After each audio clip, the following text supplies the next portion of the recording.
আসসালামু আলাইকুম মামুন ভাই। ওয়ালাইকুম আসসালাম ভাই। তো ভাই মেলা দিন পর কি বাঙ্গির ভিতরে আইলেন নি ভাই? হ্যাঁ ভাই, বাঙালি আহ, আগামীকাল 200 বাঙালি ছিড়ছি। আজকে আইলাম খেতে। এই আবর্জনা পরিষ্কার করতে না নাকি? না, এটা দিয়ে যে বাঙালি মন ডাকতে হবে। এই ভাই জন্য এই ঢাকার কারণ কি ভাই? এই জন্য মানুষই না নিয়ে যায়। যাতে কেউ না দেখতে পারে ভাবে কি ওটা আবর্জনা। হ্যাঁ, এই যে এই দেখেন, এই যে ডাইয়ে তুইলাম, দেখলাম দেখা গেল না আর কি। ওই মাশাআল্লাহ বাংলি তো ভাই দেখি অনেক সুন্দর হয়েছে।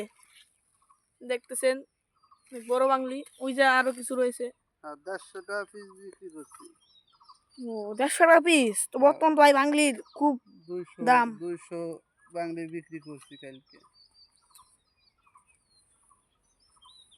প্রথমবারের মতো ভাই কি ভালোই কি লাভজনক হ্যাঁ ভাই, বিষয় কি হবে? লাভজনক। এই যে কি প্রথম নি ভাই? আমি ভাই যে প্রথম। তুমি 200 বাংলি বিক্রি করছেন। ওই পাশে একটা বই দেখতে হয় ওইটা কি আপনার? সবই আমার ভাই, সবই। ও প্রথমবার একটু বেশি করলেন। আর ওই যে বই রয়েছে সব মামুন ভাইয়ের বই। 200 বাংলি গতকাল মামুন ভাই বিক্রি করছে 150 টাকা পিস।